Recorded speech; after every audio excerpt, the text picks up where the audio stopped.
Olá pessoal, meu nome é Cristóvão Jacques do canal Astronews e Observatório Sonier. Vamos começando aqui mais um boletim de cometas e asteroides. E no vídeo desse mês nós iremos falar sobre o terceiro episódio da série sobre defesa planetária. Vamos lá? Bem, nos dois episódios anteriores nós vimos as três fases iniciais da defesa planetária. A primeira, que é buscar os asteroides que passam próximos da Terra. A segunda, que é continuar a rastrear esses asteroides recém-descobertos para determinar melhor a órbita deles. E a terceira fase, que é caracterizar esses asteroides, ou seja, determinar com maior exatidão possível o seu tamanho, a sua forma, a sua rotação e também a sua densidade e composição. Hoje então nós falaremos sobre a quarta fase, que é a de desviar os asteroides, e também sobre as tecnologias já pensadas para executar esse desvio.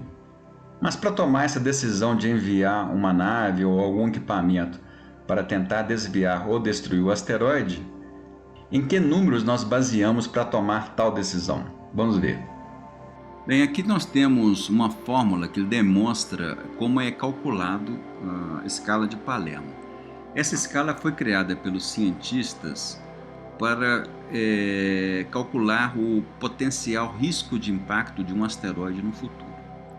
Então aqui nós temos o P, que é a escala de Palermo, que é igual ao logaritmo na base 10, e esse P de I aqui é a probabilidade de impacto desse asteroide para determinada data. Esse T é o intervalo entre a data de hoje do cálculo até a data possível do impacto do asteroide. Esse F de B aqui é a frequência média de impactos do asteroide com o mesmo tamanho calculado para essa fórmula aqui. Então esse F de B é calculado por essa fórmula aqui e ela é exatamente o cálculo da média de frequência, né, de impactos dos asteroides com a Terra do mesmo tamanho. Então, por exemplo, se nós temos um asteroide de 1 metro de diâmetro, ele tem uma frequência média calculada de um asteroide de 1 metro de diâmetro colidindo com a Terra por ano. Se nós aumentarmos esse diâmetro do asteroide para 50 metros, essa frequência vai diminuir, ou seja, ela vai ser a cada 100 anos um asteroide de pelo menos uns 50 metros, ele tem a possibilidade de colidir com a Terra. À medida que a gente vai aumentando o diâmetro do asteroide, essa frequência vai diminuindo mais ainda, ou seja, o espaçamento entre dois eventos de um asteroide do mesmo tamanho, ele vai ser cada vez maior.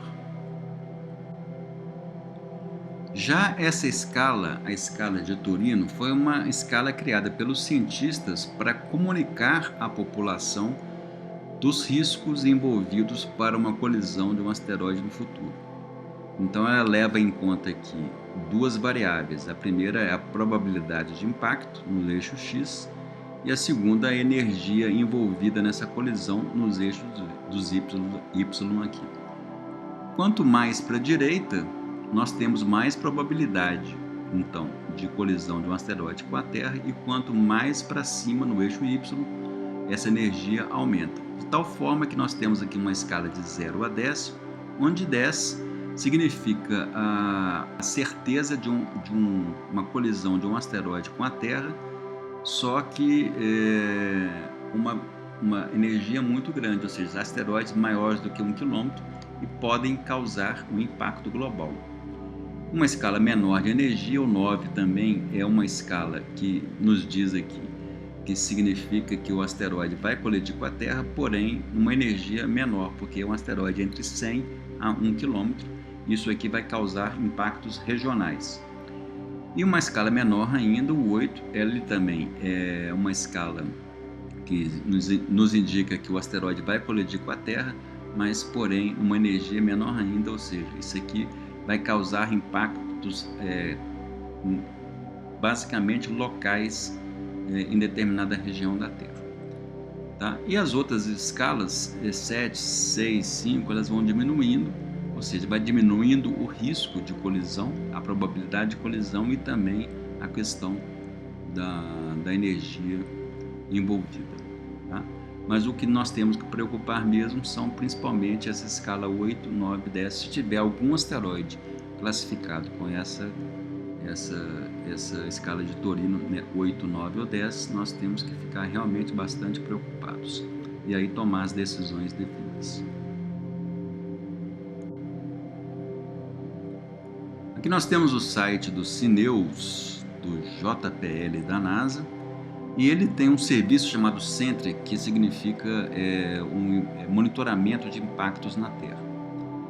Esse monitoramento usa principalmente a escala de Palermo para ranquear os asteroides que têm mais risco de colisão com a Terra. Então, por exemplo, aqui nós temos nessa coluna aqui a escala de Palermo ranqueada aqui pelo asteroide que atualmente apresenta maior risco de colisão com a Terra no futuro, que é o asteroide Bennu, que nós vamos falar mais para frente nesse vídeo, que foi justamente pesquisado pela NASA. Então esse aqui é o asteroide com mais risco, porém a escala dele é negativa, significa que ele tem uma possibilidade de colisão com a Terra menor do que a média da frequência de asteroides do mesmo tamanho em relação à Terra. Quanto mais negativo, menos possibilidade de impactos na Terra. E o mais, se nós tivermos aqui valores iguais a zero, significa que a possibilidade de impacto desse asteroide na frequência é igualzinha à média da frequência para um asteroide do mesmo tamanho. E tamanhos e escala de Palermo positivo significa que a possibilidade desse asteroide colidir com a Terra é maior do que a média da frequência para asteroides do mesmo tamanho. É isso que significa a escala de Palermo. E aqui também nós temos a escala de Torino, mas o importante que os cientistas usam para comunicar entre si é a escala de Palermo, e ela que vale para a tomada de decisão se nós vamos, por exemplo, desviar um asteroide da Terra ou não.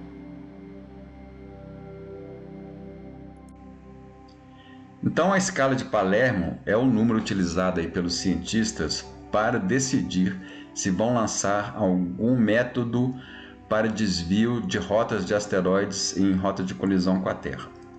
Então esse número é muito importante, quanto mais positivo ele for, maior vai ser essa decisão de lançar alguma missão para desviar asteroides.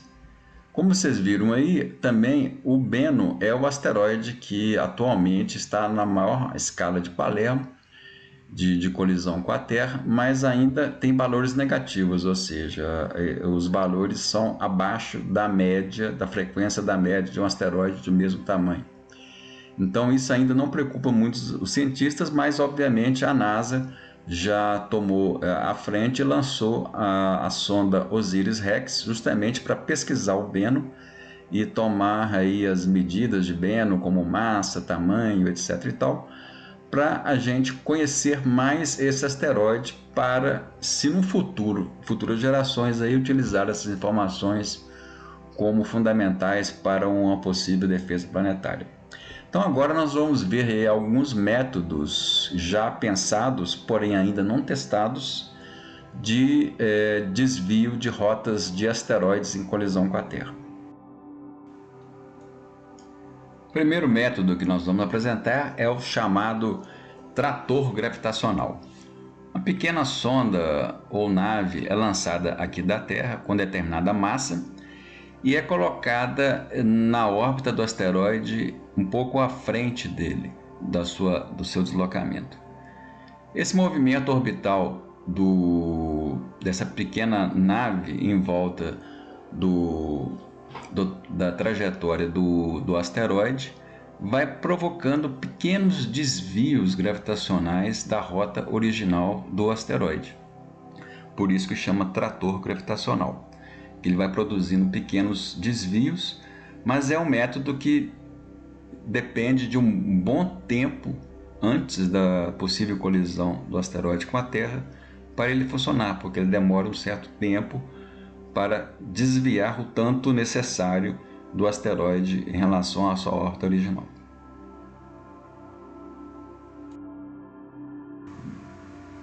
Outro método para se desviar o asteroide é o chamado impactador cinético. Ele consiste de uma sonda que é jogada ao encontro de um asteroide, e esta colisão promove uma variação, uma pequeníssima variação na velocidade do asteroide, com isso alterando um pouquinho a sua órbita. Para testar isto, a NASA vai lançar este ano a missão DART, que em português significa Teste de Redirecionamento de Asteroide Duplo, e vai ser a primeira missão da NASA com fins de defesa planetária. Junto com a nave principal da missão, estão indo 2 CubeSats fabricados pela Itália. Esses CubeSats serão lançados para o espaço antes da DART se chocar com o asteroide Dimorphos, que na verdade é uma lua do asteroide principal chamado Didymos. A função principal desses CubeSats será fazer imagens após a colisão e tirar também algumas medidas, principalmente da cratera que vai ser feita após o impacto da DART no pequeno asteroide Dimorphos. Aqui nós temos então uma situação, uma simulação de como vai ser os efeitos na órbita do Dimorphos em relação a Didymos.